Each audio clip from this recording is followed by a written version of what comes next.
असल्या अश्लाघ्य, असभ्य, नीतिहीन आणि जिभेचा आजार झालेल्या बाईला परत परत उत्तर नाही देणार आहे.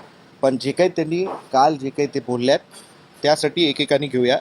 प्रथम काय म्हणल्यात ते मला, झिंगूरला काय होतं? मी झिंग उरतो मग ते सरडा. बाळासाहेबांवर ह्या बाई काय काय बोललेल्या आहेत, उद्धव साहेबांवर काय काय बोललेले आहेत, आदित्य साहेबांवर काय काय बोललेले आहेत, या सगळ्या गोष्टी बाजूला ठेवून आम्ही या बाईला स्वीकारलेलं होतं. हिंदू देवी देवतांवर ही बाई काय काय बोललेली आहे ते सगळं आम्ही बाजूला ठेवलेलं होतं.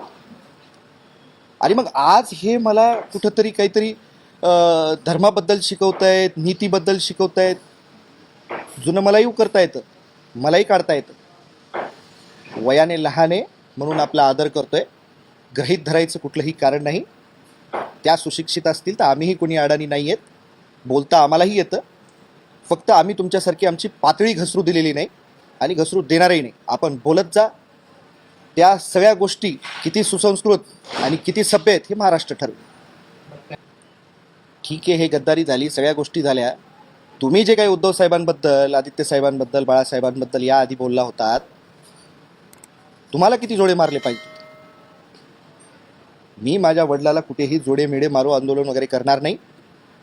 हिंदू धर्मामध्ये बापाचे पाया पडल्या जातात, त्यांना कुठल्याही स्वरूपामध्ये जोडेमेढे मारले जात नाही. त्यामुळे शब्द सांभाळून बोलावेत. एका मुलाला बापाला जोडे मारायला सांगणारी बाई ही अतिशय अश्लाघ्य आणि तिची मानसिकता त्यावरून कळते. त्यामुळे मी आपल्याला सांगणार आहे का तोंडसुख घेत असताना कुणाबद्दल बोलताय, त्या व्यक्तीचं समोरच्या व्यक्तीबद्दल नातं काय आहे, ह्या सगळ्या गोष्टी सांभाळून आपण बोलाव्यात. परत परत जर असं काही बोलाल तर मी या वरचं जाऊन सांगतो. आज पक्षाची जर कुठेतरी जर हे अशी परिस्थिती झाली असेल ना तर ही बाईच जबाबदार आहे. मी तर म्हणतो ह्यांची पहिले आधी यांनी स्वतःची ना एकदा काउन्सिलिंग करून घेतली पाहिजे. मी तर म्हणतो या बाईंना ना थोडा मानसिक आजार झालेला आहे.